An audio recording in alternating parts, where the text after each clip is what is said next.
Well, made it home, back from Ireland. Have done a couple days detecting, but today we're just out enjoying the cottage. I'm going to try to go for a little walk here. There's lots of spring birds and stuff, but the black flies are terrible. So I'm going to try to get a walk in and see if I can find some birds to take photos of or whatever. Just have a little walk and talk with you guys, give you a channel update, and try not to get eaten alive by the black flies.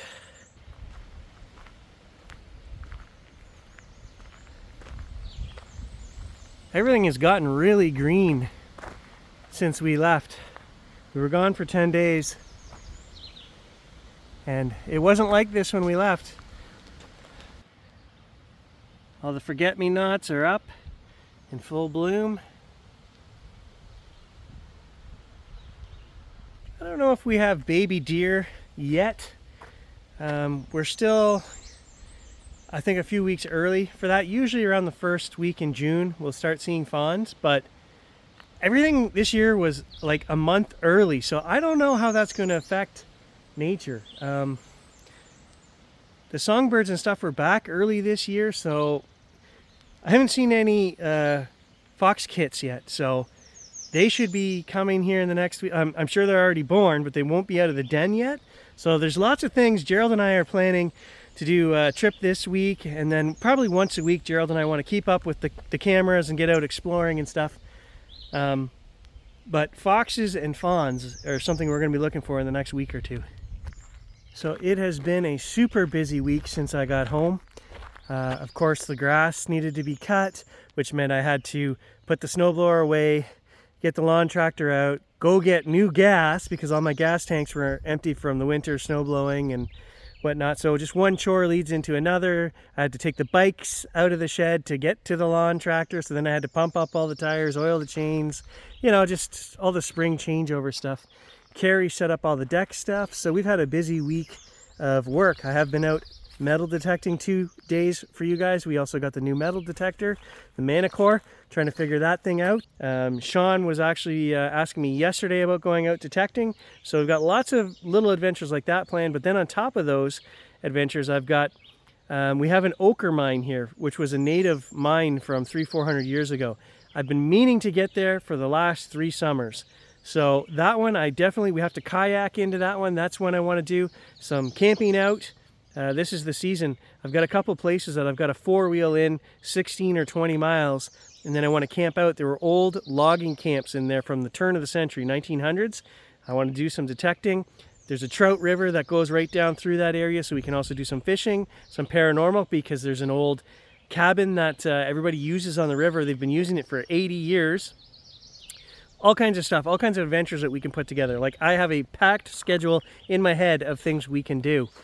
Okay, I just saw a bird here on the side of the road, a woodcock, which we don't get a whole lot of them here. I've only ever seen one on my trail camera. I didn't get a photo because he took off right away, but just gonna step in here and see if we can maybe get a little bit of video of him.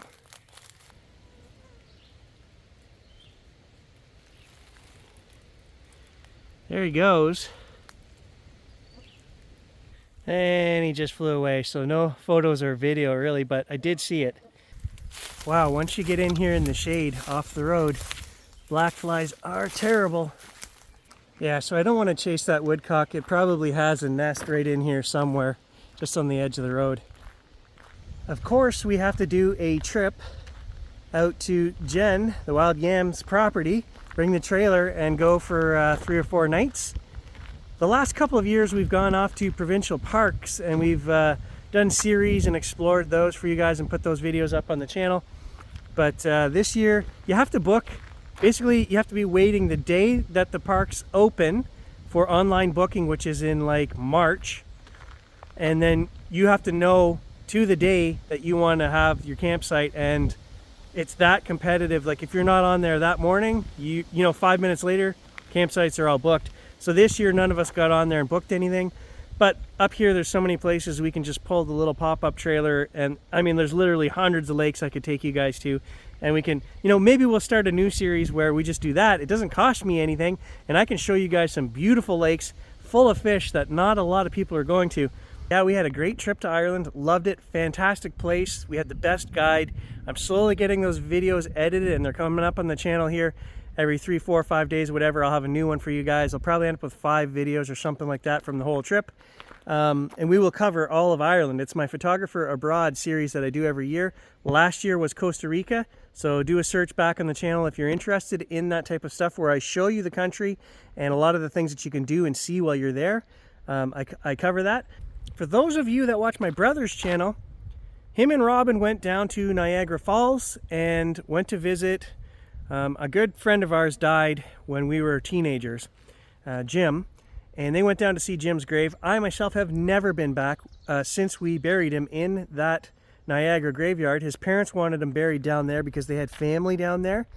It didn't make a lot of sense to us at the time because all his friends were up here and they lived up here at that time, but I guess they always knew they were going to head back down south. Where I'm going with that is the paranormal. Grant and Robin did a couple sessions in the graveyard down there, got some great replies.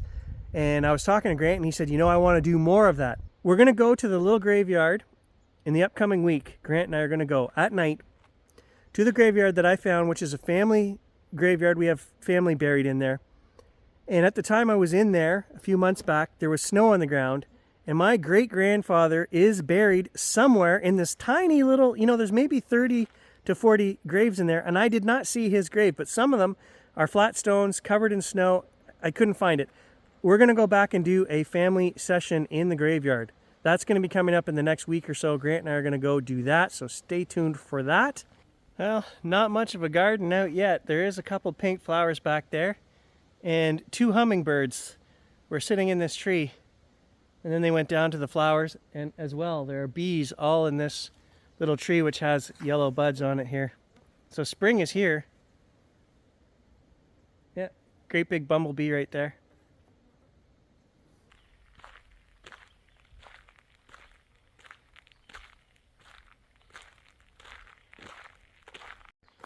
So I will be getting the boat ready this week. Get the trailer all greased, tires pumped up, make sure there's no nests in my motor. And in the next couple of weeks, I'm hoping to get up to Dad's camp and do a little bit of fishing / metal detecting up there.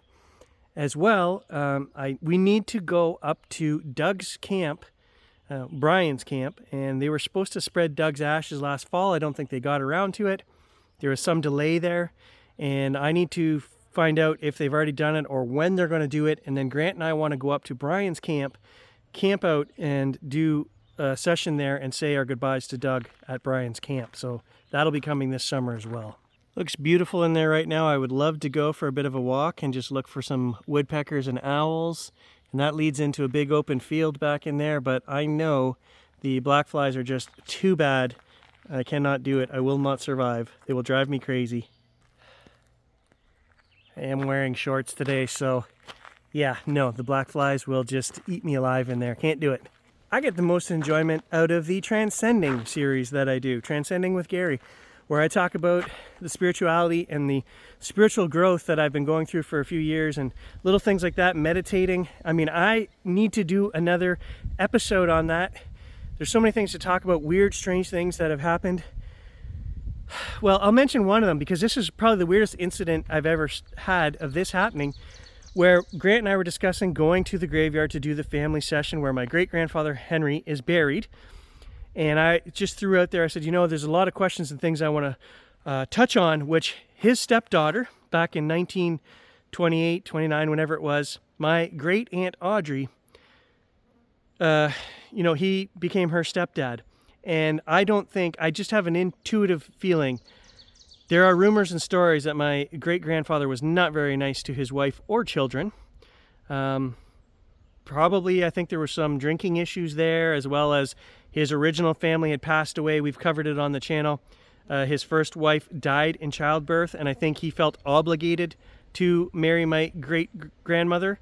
And it was not something he wanted to do, but my great-great-grandfather gave him a 160-acre farm and said, marry my daughter who has this child out of wedlock. And in those days, you didn't do that or talk about it.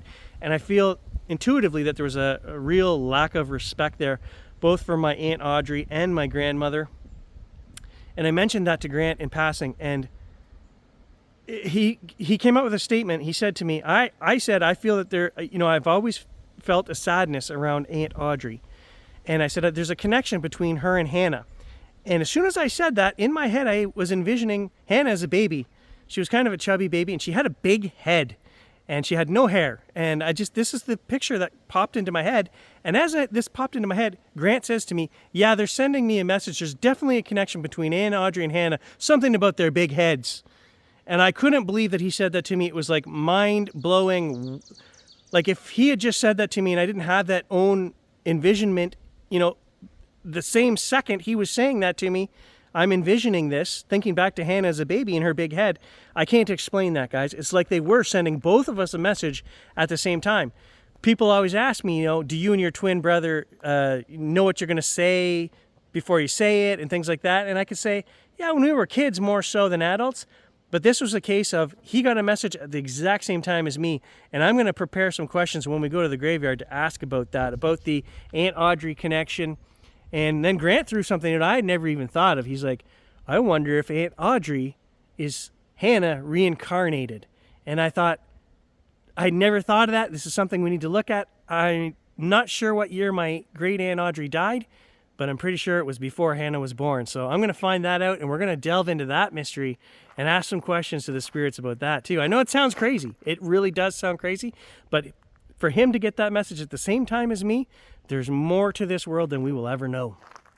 Well, I think that's about it in terms of update. I've mentioned everything that I've got on my plate that I've thought of for adventures that we can do that we're going to cover, and I just need to get out there and get doing them. So thanks for watching. I'll catch you guys in the next adventure. Lots to come down the pipe this summer, so stay tuned.